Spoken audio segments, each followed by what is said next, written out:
গান বাজনা বেহায়া গান বাজনাকে পুলিশ দিয়ে পাহারা দেওয়া হয়, আর কোরআনের মাহফিলকে 144 ধারা জারি করা হয়। কথা বলেন ঠিক কিনা? বেহায়া নাচ গানে পুলিশে দেয় পাহারা, কোরআনের মাহফিলে 144 ধারা মিথ্যা মামলা দিয়া আলেমদের জেলে রাখিয়া, এই কোরআনের আইন কি কেউ করতে পারবে শেষ? এ কথা যে কয় না, এই কোরআনের আইন কি কেউ করতে পারবে শেষ? এটা কি ডিজিটাল বাংলাদেশ বন্ধু? এটা কি ডিজিটাল বাংলাদেশ? এটা কি ডিজিটাল বাংলাদেশ বন্ধু? এটা কি ডিজিটাল বাংলাদেশ? মান ভাইরা আমার গভীর মনোযোগ দিয়ে শোনা লাগবে আমার বাপজানেরা। এই ডিজিটাল বাংলাদেশে কোটা কেন্দ্রিক বৈষম্যের পাশাপাশি যত প্রকার বৈষম্য রয়েছে, আগামীর বাংলাদেশে আমরা চাই বৈষম্য মুক্ত একটি রাষ্ট্র। জোরে বলেন ঠিক কিনা? আমরা চাই আগামীর রাষ্ট্র এমন একটি রাষ্ট্র হবে যে রাষ্ট্রে থাকবে না কোনো দুর্নীতি। কথা বলেন ঠিক কিনা? যেই রাষ্ট্রে থাকবে না কোনো অন্যায় বিচার জুলুম দুর্নীতি, যেই রাষ্ট্রে থাকবে না কোনো রকম বৈষম্য, যেই রাষ্ট্রে হবে না কোনো নারীর ইজ্জত লণ্ঠন, যেই রাষ্ট্রে থাকবে না কোনো ভবিষ্যতে আয়না ঘর, এমন একটি রাষ্ট্র আমরা চাই। কথা বলেন। জমি মেলি नहीं होती, ज़मन मेला नहीं होता, ज़मीं मेली नहीं होती, ज़मन मेला नहीं होता, ज़मीं मेली नहीं होती, ज़मन मेला नहीं होता, मोहम्मद के गुलामों का कफन मेला नहीं होता, मोहम्मद के गुलामों का कफन मेला नहीं होता, मोहब्बत कामली वालों से वो जज्बा है, सुनो लोगो ये जिस मन में समा जाए, वो मन मैला नहीं होता, मोहम्मद के गुलामों का कफन मैला नहीं होता। इसलिए सहाबा का दीवाना बन, सहाबा पे लुटा तन मन, सहाबा का दीवाना बन, सहाबा पे लुटा तन मन, सहाबा जिंदगी मेरी, सहाबा जिंदगी मेरी, सहाबा दिल की है धड़कन, सहाबा का दीवाना बन, सहाबा पे लुटा तन मन, सहाबा का दीवाना बन, सहाबा पे लुटा तन मन। जबान खुले पढ़ेन ना अल्लाहु अकबर। मोहम्मद मुस्तफा है चांद बरस हाबे तारे हैं, सहाबा दुश्मनों सुन लो, सहाबा बिन खसारे हैं, मीनारे रोशनी है ओ सरापा दिलकशी है ओ मीनारे रोशनी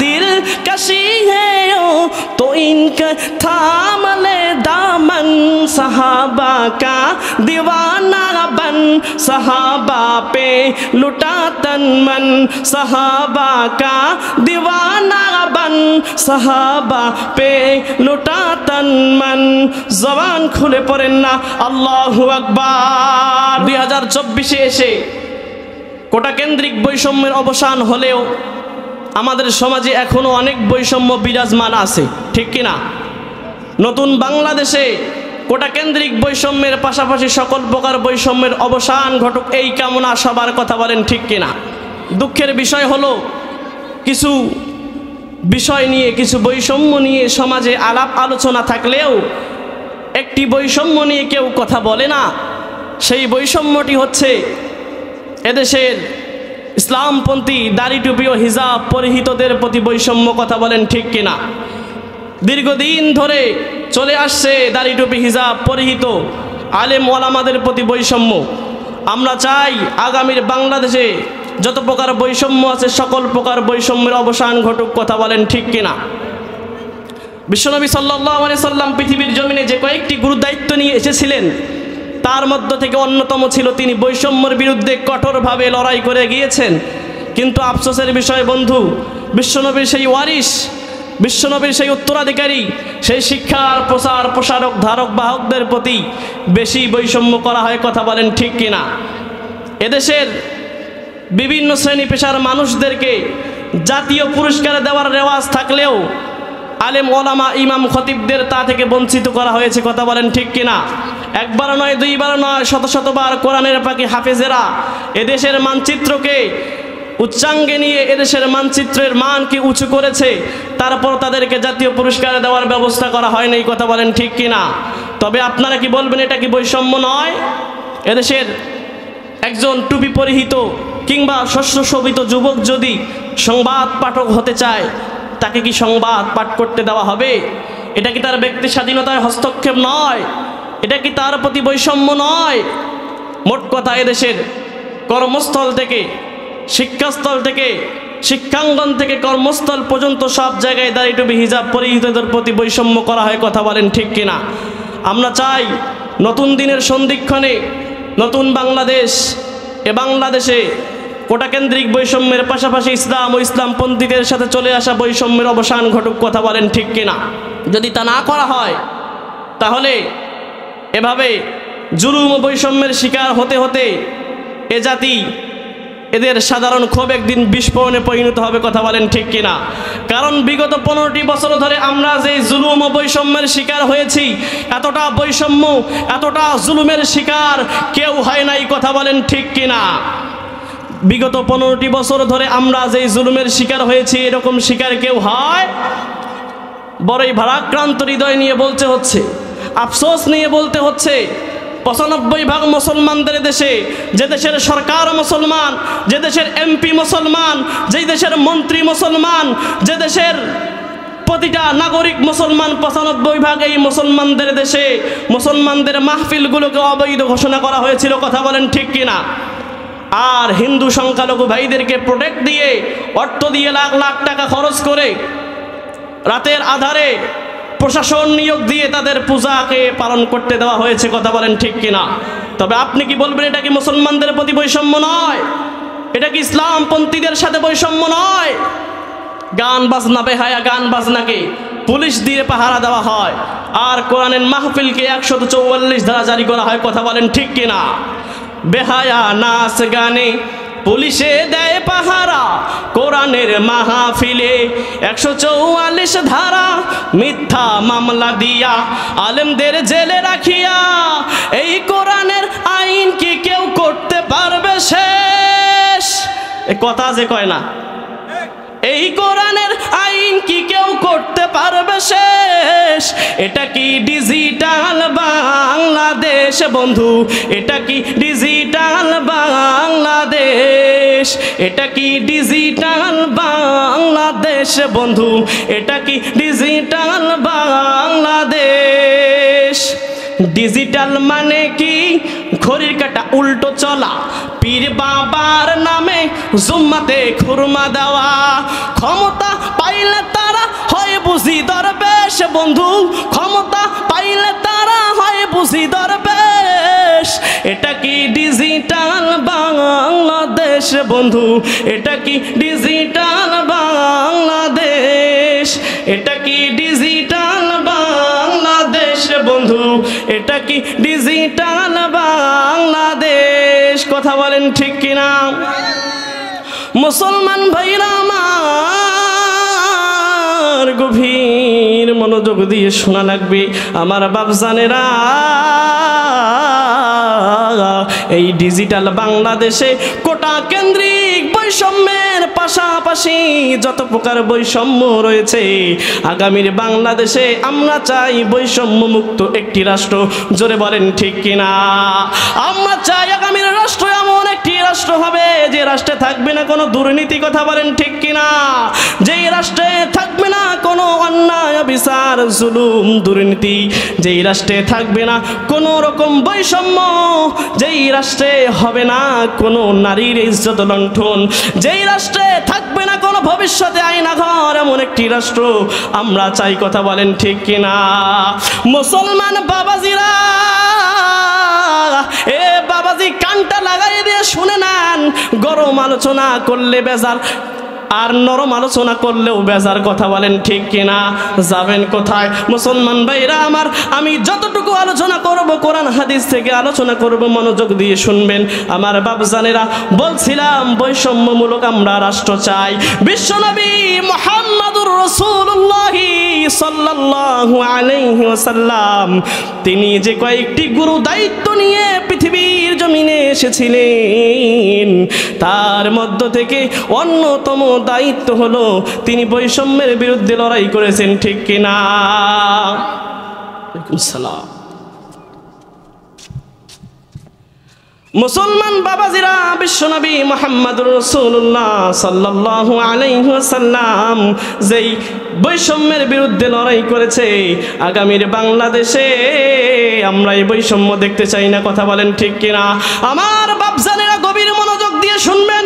এ বাবাজিরা, বিশ্বনবী মুহাম্মদুর রাসূলুল্লাহ সাল্লাল্লাহু আলাইহি ওয়াসাল্লাম বিদায় হজের মধ্যে তিনি ঘোষণা করে বলেছিলেন, এ মুসলমানেরা, আরবিয়ানদের উপর অনারবিদের এবং অনারবিদের মধ্যে আরবিয়ানের উপর কোন রকম বৈষম্য থাকবে, কোন রকম শ্রেষ্ঠত্ব নাই। এই শ্রেষ্ঠত্ব যদি কেউ প্রমাণ করতে চায়, যদি কেউ শ্রেষ্ঠত্ব দাবি করে, তবে এই শ্রেষ্ঠত্বের প্রমাণ দেওয়া লাগবে তার ভিতরে কতটুকু তাকওয়া রয়েছে। কথা বলেন ঠিক কিনা?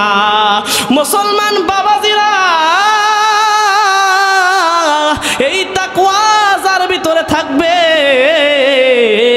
সেই হলো এই পৃথিবীর জমিনে সবচেয়ে শ্রেষ্ঠ মানুষ। কথা বলেন ঠিক কিনা?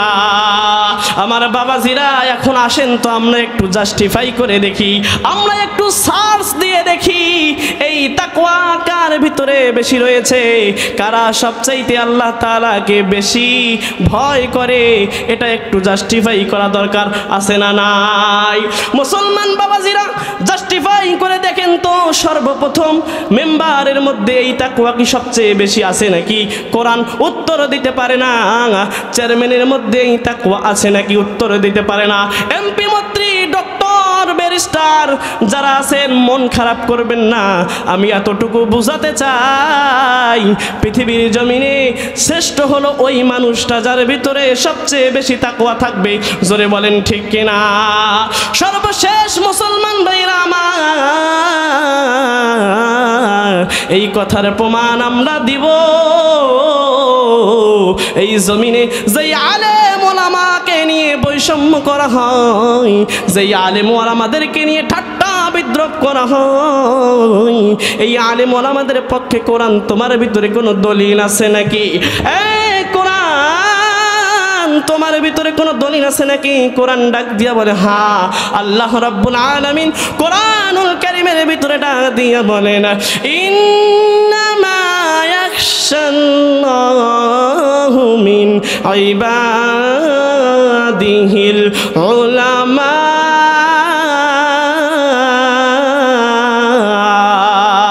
জোরে বলেন না আল্লাহু আমার বাবাজিরা,